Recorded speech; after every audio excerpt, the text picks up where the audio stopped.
E aí, pessoal, beleza? Professor Aldo por aqui. E hoje eu vim aqui exatamente para tentar fazer aquilo que eu acordei contigo, trazer uma aula que antecede o nosso encontro, para falar dos princípios da disciplina de princípios de banco de dados. E a intenção é exatamente já te dar subsídios para que tu possa, em sala de aula, que a nossa aula de amanhã vai ser no laboratório, né? Vamos tentar fazer alguma coisa já ali diferente das nossas aulas. A gente já vai te dar os subsídios aqui hoje para que tu possas levar alguma coisa, levar dúvidas, perguntar e para que a gente possa de repente fazer algo ali no laboratório, beleza? Eu vou tentar aqui no meu estúdio improvisado, né, gente?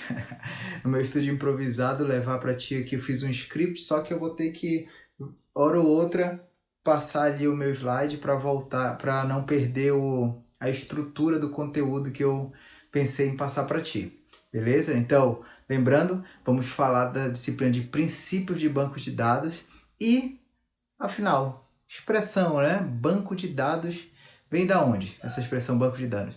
A expressão banco de dados vem do inglês databanks, né? Que logo depois foi substituída por databases. Nesse caso, o nome database ele é mais sugestivo quando comparado com o termo de banco de dados, né? Por quê? Porque banco de dados não funciona como um banco, ou seja, emprestando dados, e sim como uma poupança, por exemplo, onde os dados vão ser guardados e posteriormente consultados em um momento específico, né? É importante iniciar essa conversa contigo hoje definindo o conceito de dados, né? Para quê? Para que a gente possa compreender e saber que o que pode ser armazenado dentro de um banco de dados. Dados são exatamente, por exemplo, códigos que vão constituir a matéria-prima da onde? Da informação. Ou seja, estrutura mais bruta possível, que sem um processo de organização não ia chegar e gerar a informação que a gente pensa nesse caso. Para ficar mais tranquilo, mais simples de tu entender, vamos fazer uma analogia, né? As informações, por exemplo, são mensagens recebidas em forma de dados. E a partir do momento, né, que essa mensagem, quando essa mensagem se torna informação? A partir do momento que o receptor consegue compreender o conteúdo e, claro, associar mentalmente a um significado. Compreende? Por exemplo, e se essa mensagem não for compreensível, o que acontece? Ela vai ser caracterizada apenas como dado. Para tu entender melhor isso, tu vai imaginar o seguinte. Se eu te falar agora, pensa aí, ó. Se eu te falar agora o número 22, o que vem na tua cabeça? Tu vai ficar, né, divagando sobre várias possibilidades. Mas se eu te falar 22 e depois eu te falar mês de abril, né, ainda assim são dados que talvez tu não consigas fazer uma relação, ter uma extração de informação naquele momento. No entanto, se eu te falar 22, depois eu te falar o mês de abril e depois eu te entregar também o dado do ano de 1500. Falando isso separadamente, né, não tem o menor sentido. Mas a partir do momento que eu falo para ti isso junto, e se tu souberes, claro, o mínimo de história, vai transformar isso em uma informação, pois faz todo sentido, né? E aí vai te levar para onde? Vai te levar para o terceiro e o mais alto grau da pirâmide, né? Se a gente pensar como uma pirâmide, né? Aqui embaixo a gente vai ter o dado, que é o atributo mais bruto, né? Sim. A informação, que é gerada a partir desses dados, e no final o conhecimento, que é gerado a partir da informação. E o que é o conhecimento?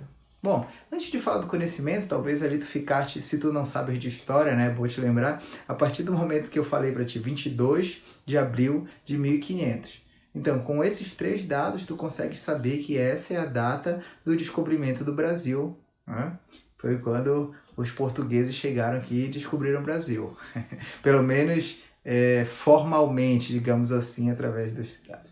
E aí, voltando para o conhecimento é o ato ou efeito o quê? De abstrair ideia ou noção de alguma coisa. Por exemplo, conhecimento das leis, né? Conhecimento de matemática, conhecimento de algum assunto específico. Você abstrai conhecimento, né?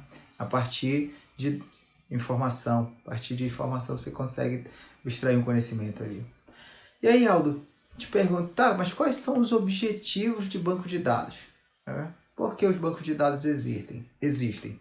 Um banco de dados, pessoal, ele é projetado e construído e, claro, povoado com dados para um propósito específico. Há um grupo de usuários-alvo, por exemplo, e algumas aplicações previstas, representam um conjunto de aspectos do mundo real. Por exemplo, a gente pode ter uma base de dados de todos os clientes da loja X. A gente pode ter uma base de dados de todos os servidores federais do Brasil. Né? É um conjunto de aspectos específicos do mundo real. Né? Do mundo real. E toda organização necessita de informações. Por exemplo, biblioteca, empresas, hospitais, organizações podem armazenar dados em várias mídias e em diversos formatos. Compreende? Os usuários do sistema eles vão poder fazer o quê? Dentro do banco de dados, diversas operações sobre esses arquivos. Por exemplo, acrescentar um arquivo ao banco de dados, inserir novos dados em arquivos existentes, buscar dados, fazer consulta de dados, alterar dados, eliminar dados, remover arquivos existentes e por aí vai. E qual é a principal preocupação de um sistema de banco de dados, um SBD? É armazenar e recuperar informações.